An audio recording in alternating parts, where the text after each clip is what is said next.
Eu me chamo Eliseu Melo, sou membro da Academia Acriana de Letras e presidente da Sociedade Literária Acriana. Hoje eu vou falar um pouquinho de um dos ancestrais, ou de dois ancestrais da depressão, que são das famílias da depressão. Hipócrita teorizou sobre dois ancestrais da depressão, que é a tristeza e a melancolia. Ele teorizou que a tristeza e o medo profundo, eles eram oriundos da bilis negra, a bilis negra que gerava essa doença, essa enfermidade nas pessoas. Hipócrates vai descrever os sintomas dos pais da depressão da seguinte forma. A pessoa que está com depressão, ela vai apresentar um abatimento, ou seja, a expressão da pessoa se apresenta abatida, perda do apetite, tristeza profunda, um olhar fixo para o horizonte, como se a pessoa tivesse com um olhar perdido, ansiedade, a pessoa foge da luz e dos homens, ou seja, está falando da questão do isolamento, a pessoa quer se isolar, ficar no escuro e não quer ter um contato social com a sociedade, com outras pessoas, vai perdendo o prazer de estar com outras pessoas. Ele também falou que essas pessoas são acometidas com um medo infundado e também, quando os sintomas são mais graves, a pessoa tem pesadelos também. Bom, isso foi Hipócrates. Séculos mais tarde, surge um outro nome chamado, o austríaco, chamado Sigmund Freud, que é o pai da psicanálise.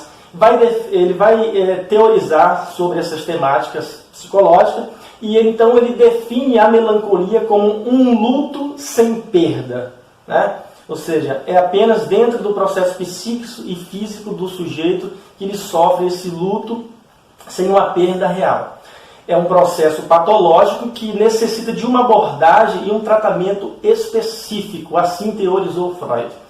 A depressão, ela afeta a mente e o corpo do sujeito. Não é só a mente, como muitas pessoas pensavam no passado, é a mente e o corpo. E o Manual Diagnóstico e Estatístico de Transtornos Mentais, ele vai falar sobre a gravidade dos sintomas. A pessoa que é cometida pela depressão, por isso que o médico psiquiatra tem que avaliar. Porque a pessoa pode ser cometida com sintomas leve, moderado e grave.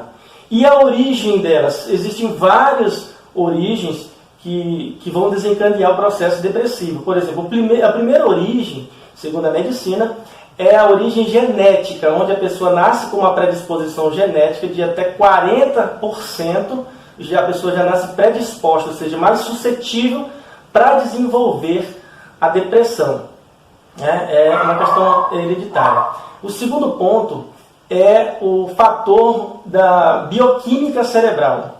O que é isso? É quando ocorre uma deficiência de substâncias no nosso cérebro, como, por exemplo, a deficiência da noradrenalina, a serotonina e a dopamina, quando elas estão em desequilíbrio. E aí, nesse sentido, esses neurotransmissores, que são essas substâncias que eu falei, quando eles estão desregulados, eles desregulam todo o nosso sistema imunológico também. Por quê? Porque são eles que ajudam a regular nossa atividade motora, ajudam a regular o nosso apetite, o sono e o humor. A terceira causa é a causa psicológica ou ambientais. Ou seja, a pessoa que é submetida a eventos estressantes ou muito esgotantes, elas podem desencadear episódios depressivos.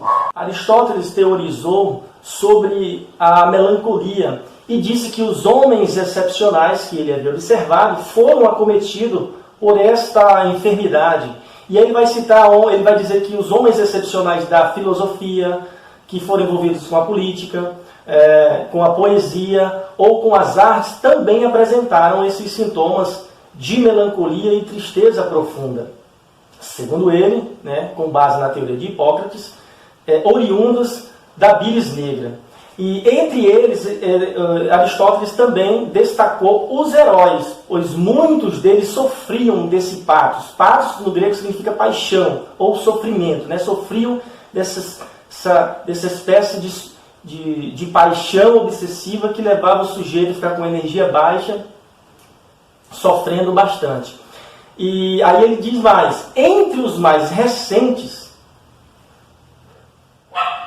Empédocles, Platão e Sócrates, além de muitos outros, sofreram de melancolia ou dessa enfermidade.